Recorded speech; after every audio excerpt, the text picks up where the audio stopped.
বাজার আসুনা ফাউন্ডেশন থেকে যুক্ত হয়েছেন সহকর্মী মাঝার মাহবুব। মাঝার, আসুনা ফাউন্ডেশনে সারা দেশ এবং দেশের বাইরে থেকেও প্রচুর সাহায্য এসেছে বন্যা দুর্গতদের জন্য। তো আজকে সেখানে কেমন সাড়া দেখছেন সাধারণ মানুষের জানাবেন, এবং এই তহবিল থেকে যে ত্রাণ যে বিতরণ কার্যক্রম সেটি আসলে কেমন চলছে সেটি বিস্তারিত জানাবেন।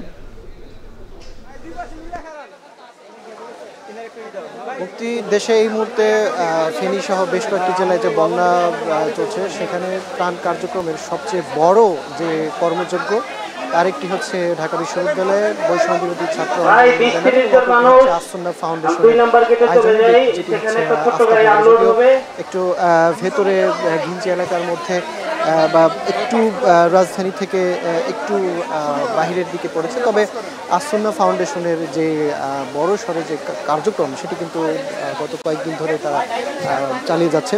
আমরা দেখতে পাচ্ছি যে এখানে মূলত শুকনো খাবার সহ চাল, ডাল এবং খেজুরের প্রতি তারা একটু বেশি জোর দিচ্ছেন।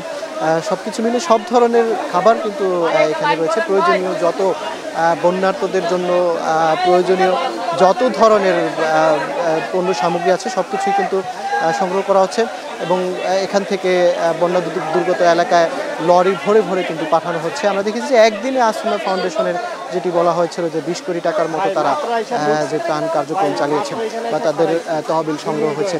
তবে আসুনা ফাউন্ডেশন থেকে আমরা যেটা দেখছি যে বরাবর মতো এইখানেও আসলে হাজারো স্বেচ্ছায় কাজ করছেন। এখানে অনেক রাজধানী থেকে বিভিন্ন এলাকা থেকে কিন্তু ছুটে এসেছেন সাধারণ মানুষ।